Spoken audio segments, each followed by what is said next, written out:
Hello friends, இன்றைக்கி பூரிக்கு மாவு எப்படி பேசலான்னு பார்க்கலாங்க. நல்லா உப்பல் பூரி வரணுன்னா இந்த மாதிரி பேசிங்க, நல்லா உப்பி வரும். இப்போ மாவில் உப்பு போட்டு நல்லா கலந்துட்டு அப்புறம் தண்ணி தெளித்து கொஞ்சம் கொஞ்சமாக தண்ணி தெளித்து நம்ம மாவு வந்து டைட்டாக பிசைஞ்சிக்கலாம். இப்போ மாவு காயாமல் இருக்கிறதுக்கு கொஞ்சமாக எண்ணெய் தடவிடலாம்.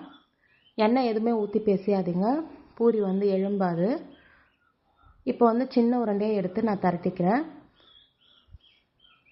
மெலிசாக தேய்க்காதீங்க, கொஞ்சம் மீடியமாக இருந்தால் தான் பூரி நல்லா எழும்பி வரும். தேய்ச்சிட்டு அதுக்கப்புறம் எண்ணெய் வந்து நல்லா ஹை ஃப்ளேமில் இருக்கணும், ஸ்லோ ஃப்ளேமில் இருக்கக்கூடாது. அப்போ தான் வந்து பூரி நல்லா எழும்பி வரும். இங்கே பாருங்கள், இந்த அளவுக்கு தேய்ச்சிக்கிறேன். இப்போ நல்லா எண்ணெய் காஞ்சிச்சு. இந்த டைமில் நம்ம பூரி போட்டால் நல்லா எழும்பி வரும். ஸ்லோ ஃப்ளேமில் வைக்காதீங்க. இப்போ பாருங்கள் எப்படி நல்லா பூரி நல்லா எழும்பி வந்திருக்கு. நீங்களும் ட்ரை பண்ணி பாருங்கள் இதே மாதிரி. தேங்க்யூ.